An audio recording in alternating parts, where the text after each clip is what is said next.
We must stop this. It's the wrist hinge. That's gotta end in golf. And I'm gonna show you the move to do instead that will fix everything, as far as the wrists go. So one of the first things that I was taught when I first started taking lessons was to get your wrists set early. Just hinge those wrists, and then you're done. You don't have to worry about it ever again. Here's the problem with that. There's millions of problems with that. Here's the main problem. When you set your wrists early here, one, notice this. Immediately I've already screwed up. The face is wide open. So we got that problem. But when you set your wrists early, you're going to release and unset your wrists late. Whatever you do first, you do last. Here's what happens when you do that. Set early wrists, swing the club. So notice that I hit it slightly off the toe and a little fade that didn't really go anywhere. There's just a massive amount of inconsistency you're gonna get when you do this early wrist set. Not only that, you're gonna have zero power.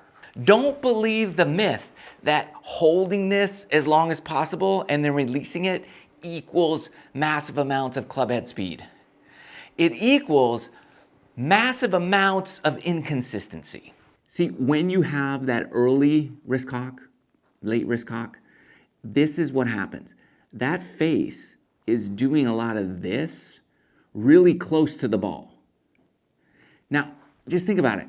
If it's doing that, like, what are the odds? Like, you're gonna toe it, you're gonna heel it, you're gonna thin it, you're gonna hit way back here. Like, this motion, this ball goes, I mean, it's gonna travel like that.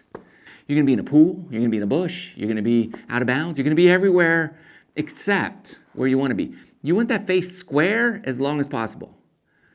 The less it moves, even if it's open, if it's not moving, you'll be able to find your golf ball. If this is moving really close to the ball, good luck. So that early wrist set is just something that equals frustration. Look at it. I almost missed it. Right off the toe. No, there's no predictability in those shots with that early wrist set. We've also gotten this one. Just keep it real quiet at the beginning, which is great. I do love that. And then at the top, set your wrist at the top and you're good to go. Remember, what you did first, you'll do last. Well, what you do last, you'll do first. So you'll take this back. It'll be beautiful here. Then you set it and then you'll do this. That's called casting.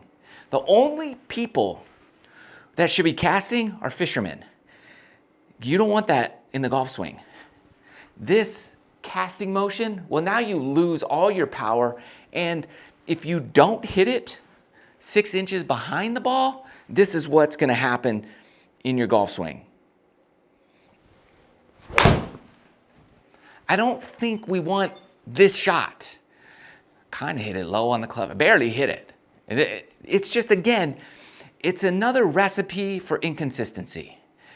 I used to think that golf instructors told me that just so I keep coming back for more help.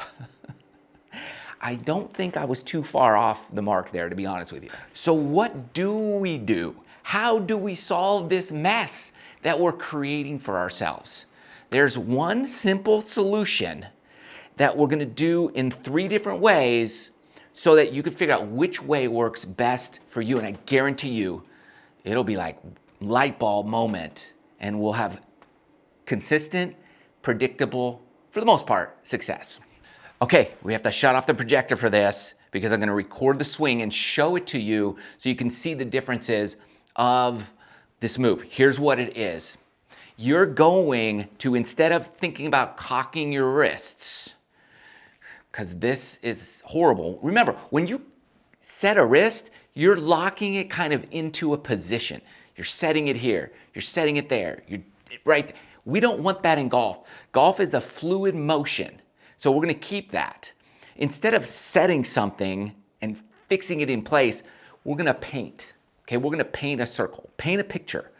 Tiger's dad talked about that all the time. Pictures, paintings, things like that. That's what you're gonna do here. You're gonna paint. So think of a paintbrush in your hand, either your right hand or your left hand, kind of however you want to paint it. If it's your left hand, you're going to hold it like this. If it's your right hand, you're going to hold it like you would a paintbrush. You're going to paint a circle like this with your hand. I like my right hand. Some people are more left hand. Either way is fine, but you're going to paint a circle. It doesn't have to be round. It just, however the circle is for you, that's what you're going to do. It's that motion is what you're going to do with your hand. Okay, so what does that mean? How do you do it when you do it? That's what we're going to do differently. Here is what the circle looks like in your golf swing. How big of a circle do you paint? Like right there, right there. Okay, here's what painting a circle looks like in video format. Here we go. Watch this. We're painting a circle. Look at that club. Great. Notice there's no just set. Everything's good. Everything's in motion. Right there. That's what I want you to look at. The only problem I have with this is that the swing is kind of short. Notice that that's kind of the top of the swing. It's not bad here. Everything's good. Comes into the ball. Pretty good strike. What did the shot do? Went a little right, but not bad. Look where I struck it on the face. Right perfectly in the center. That's very consistent. Okay, that's just painting a small circle right from the very beginning. So for some people, you're done. See you later. Thanks for watching. Subscribe to the channel. Really appreciate the support. For the rest of us, there's more to it that we can add, just tweaking it subtly because maybe you want that, maybe you want it a little different. I think there's ways we can get it even better. This video is brought to us by our good friends over at HackMotion. Okay, it's a wrist sensor device. You can connect it right here. It's perfect for drills like this. I'll leave a link in the video description below for these guys. You could check out and see if it is something that would be useful for you. As you can see, it shows you your wrist motions. And so when you're doing something like this, where it's specific fluid wrist motions, so what I like to do is just kind of put my phone down, look at the numbers, and say, okay, what's the feeling I want? All right, I want this feeling painting, right? So I'm painting, and I'm looking at those numbers and getting a good idea of where my wrists should be, right? And you could see the numbers as you manipulate this thing or this thing moves. Then I would take my swing with it, and hopefully they are somewhat similar. You know, they're gonna be somewhat different just because you're doing a real swing versus fake swing, but the averages should be the same, right? It should be going in the correct direction. So you just kind of do that and say, okay, I'm painting a picture here. Did the wrist sensor give me what I was looking for in terms of, was the feel and reel the same? And this will show it to you. I was like, oh man, okay, that's kind of pretty good. I like that. And it gives you all this data that you can kind of dive into. So these guys are great when you're dealing with the golf swing and fine movements and big movements and numbers, if you're into that kind of thing. Anyways, link below if it's for you guys. I love it. Carry on. So for some people, they get that club working behind them. Okay, this is fantastic for you because you don't have to worry about setting the wrist and holding it. You're going to let it be fluid. Fluidity equals goodness. Okay, so we just painted whatever size circle you did. If you're still dragging that club a little to the inside, fantastic. What we're gonna do is get a little larger circle. So this second example is just bigger, just a bigger circle. So the bigger circle will help create a longer swing, which will help get more power. Maybe you need more time in your swing. Maybe that little one's too quick for you. You're like, oh, I haven't finished my backswing. So now we just go larger circle. Simple, just paint it bigger. And this is what that will look like. So I'm just doing jumbo circle.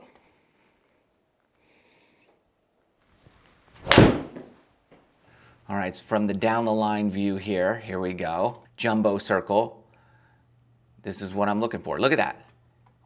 Okay, see that club head? That's beautiful. Let's just compare that to the previous swing. Okay, this on the right we have small circle. On the left we have large circle. So at the same position, look where we are. This is small circle here, and this is jumbo circle. A lot of people fight this and then get the club too far behind them, which would be under that yellow line. But with that large circle, here's what we got. We kept the club out in front of us here. That's beautiful. And then we get a nice rounded motion here. The club drops from the inside and strikes the ball beautifully. And that produced this shot here. Again, very close to the center of the club face. Our club path is 0, meaning we're swinging it perfectly down the line. Our face is just slightly open to the path.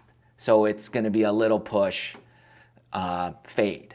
And the face-on view of that, you can see, let's look at our swing length. Here's that small circle swing length here. You can see there's the top of the swing there, and here's the top of the swing there. So you can see we're longer here than here. And this is the large circle now on the right. So that's the second piece. You could just change the size of the circle. That is fantastic. I don't necessarily need to tweak it too much, but there's one more like fine-tuning thing that we can do that might be the perfect scenario for everyone. For me, I have a tendency to do this. So that's the wrong direction of a circle. That's like going like this and then go, and then coming back around. We don't want that. We want it to go one direction. So I like to get a large circle at the beginning, and then I'm gonna finish my circle right at the top. So I like to nice deep shoulder turn, and then from here, what I like to do is jumbo size circle down here. So that's what I like to do is right here, it looks like this, and then you're here, and then I start painting again down here. It's almost like I take a little lunch break from the morning paint job to the afternoon paint job. And this is what that swing looks like. Okay, so here's the latest version for me. Down the line, swing path right there, swing plane. Look at that. Now, that's just on top of that line. I love it right there. It's like, that's where I love it. Just above the swing plane line is that club. And then from here, now I'm going jumbo is what I'm feeling. So I got a nice deep shoulder turn, and that drops just slightly to the inside. Hopefully it touches the liner just, there we go, right down the line. Everything's great. I love that. And the face-on view of that for me looks like this. You come through, nice full shoulder turn. I mean, my shoulders are pretty turned. You can see my back to the target there. I drop into my left side and full swing, nice release. Let's see how we struck it and where that ball went. Oh, what do you know? Struck it right on the center of the club face. That's perfect. Club path is 0. Face was 0.7 degree close, so it's gonna go a touch left, 164 carry, 172 total distance. That's my 7-iron. The more fluid, the better results you will have. Give it a try. Comment down below. Let me know how it's working for you. Love you guys. See you next time.